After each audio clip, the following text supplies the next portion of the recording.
Hello everyone. आज की video में हम देखेंगे AMTSL active management of third stage of labour according to Laqshya guideline. जो ऑस की चेकलिस्ट है उसके थ्रू AMTSL को कैसे परफॉर्म करना है उसकी 10 स्टेप्स हम आज देखेंगे। AMTSL इसका फर्स्ट स्टेप है rule out the presence of another baby by abdominal examination. Abdominal examination के थ्रू हमें पालपेट करके चेक करके देखना है कि कहीं सेकेंड बेबी तो नहीं है।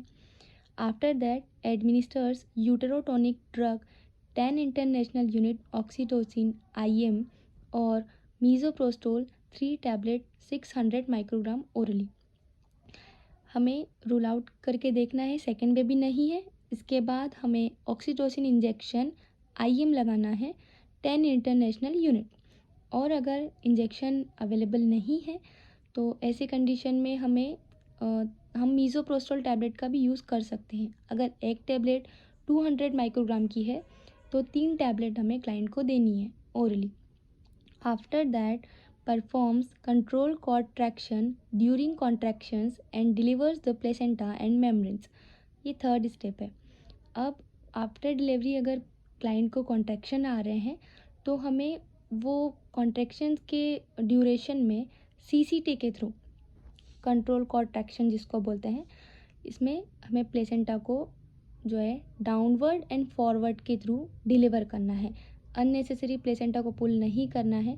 हमें ये देखना है कि हाँ फ्रेश ब्लीडिंग आ रही है, कॉर्ड की लेंथ बड़ी हो रही है, तो ये राइट टाइम है विथ कॉन्ट्रैक्शन अगर आ रहे हैं क्लाइंट को तो प्लेसेंटा डिलीवर करने की। अगर प्राइमी ग्रेविडा है, पहला प्रसव है क्लाइंट का, तो आधे घंटे के अंदर यदि प्लेसेंटा की डिलीवरी नहीं होती है तो हमें डॉक्टर को इन्फॉर्म करना है। फोर्थ स्टेप है परफॉर्म्स यूटेराइन मसाज। प्लेसेंटा की डिलीवरी होने के बाद प्लेसेंटा को हमें किडनी ट्रे में रखना है, डस्टबिन में नहीं डालना है और यूटेराइन मसाज करनी है। ये फोर्थ स्टेप है।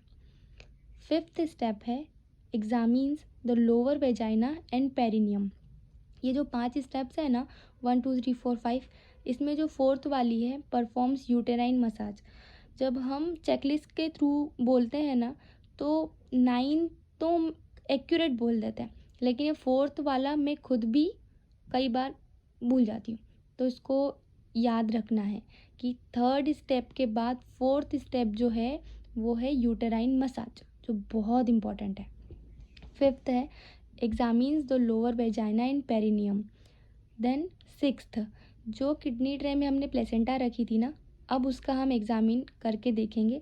Maternal surface, foetal surface, membranes, umbilical cord, 16 to 20 cotyledons होते हैं, वो देखना है कि कहीं कोई कॉटिलिडन मिस तो नहीं है। प्लेसेंटा को हमें उल्टे छाते के जैसा लटका के देखना है कि हाँ इसमें एक ही होल होना चाहिए, ठीक है, कहीं और से रप्चर नहीं होना चाहिए मेम्ब्रेन, या कटी फटी नहीं होना चाहिए कि कहीं कोई पार्ट मिसिंग तो नहीं है। ये बहुत इम्पॉर्टेंट है एग्जामिनेशन करके देखना प्लेसेंटा को। सेवेंथ पॉइंट है place instruments in 0.5% chlorine solution for 10 minutes for decontamination. जो भी इंस्ट्रूमेंट्स यूज़ हुए हैं जैसे सीज़र, फिर हमारा artery forceps, sponge holder, speculum, इन्हें हमें 10 मिनट के लिए 0.5% क्लोरीन सॉल्यूशन में डिप करना है, ठीक है। देन जो 8th पॉइंट है वो है डिकंटामिनेट्स और dispose the syringe and needle. इसमें हमें डिस्पोजल करना है। जो सिरिंज यूज़ हुई है उसे हमें रेड डस्टबिन में डालना है। सिरिंज में निडल के कैप को भी रेड डस्टबिन में डालना है और ओनली निडल को हमें पंचर प्रूफ कंटेनर में डालना है, ठीक है। 9th पॉइंट है immerse both gloves hands in 0.5% chlorine solution. ये वाला जो 9th पॉइंट है चेकलिस्ट का, इसमें आपको एक करेक्शन करना है कि अगर आपकी फैसिलिटी पर होस्टिन की गाड़ी आती है, जो भी सेग्रीगेट BMW है इसके कलेक्शन के लिए, तो आपको ग्लव्स को डायरेक्टली रेड डस्टबिन में डिस्कार्ड करना है। और अगर आपकी फैसिलिटी पर होस्टिन की गाड़ी नहीं आती है तो आपको ग्लव्स को 0.5% क्लोरीन सोल्यूशन में डिप करना है। 10th पॉइंट है हैंड वॉश का।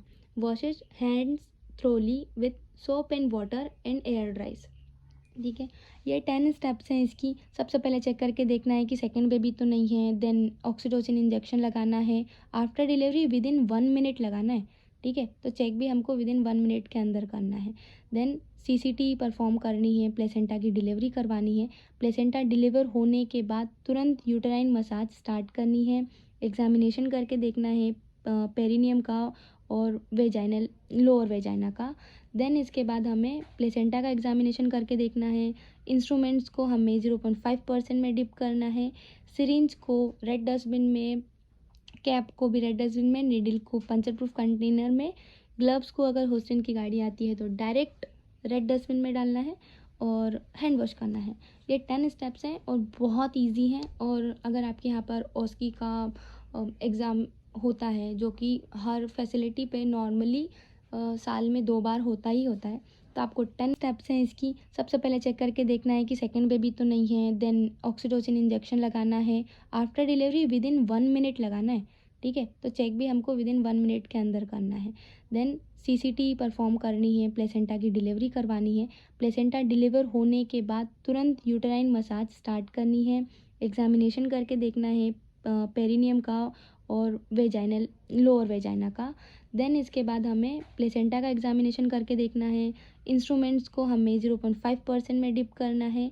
सिरिंज को रेड डस्टबिन में, कैप को भी रेड डस्टबिन में, नीडल को पंचर प्रूफ कंटेनर में, ग्लव्स को अगर होस्टिन की गाड़ी आती है तो डायरेक्ट रेड डस्टबिन में डालना है और हैंड वॉश करना है।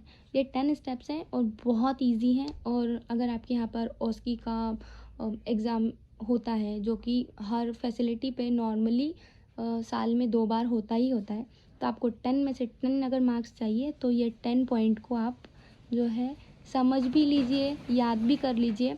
और जब भी आप डिलीवरी कंडक्ट करवाएं तो इन 10 स्टेप्स को आप परफॉर्म भी कीजिए। ये कोई बहुत बड़ी चीज़ नहीं है। अगर हम डेली बेसिस पर इसको प्रैक्टिस में लाएंगे तो कुछ याद करने की ज़रूरत ही नहीं पड़ेगी। अगर आपने मेरे चैनल को अभी तक सब्सक्राइब नहीं किया है तो प्लीज़ कर दीजिए, क्योंकि मेरा ड्रीम है कि मेरे चैनल पर एटलीस्ट 1K सब्सक्राइबर हो और मैं अभी उससे बहुत पीछे हूँ। 1K इसलिए क्योंकि हाँ, इतने तो हो सकते हैं। ठीक है, तो आप लोग से रिक्वेस्ट है कि अगर आपको मेरा कोई भी कंटेंट अच्छा लगता है या इससे आपको कुछ भी सीखने को मिल रहा है तो प्लीज़ शेयर कीजिए। और सब्सक्राइब नहीं किया है ना तो पहले सब्सक्राइब कर दीजिए। स्टार्ट करते हैं।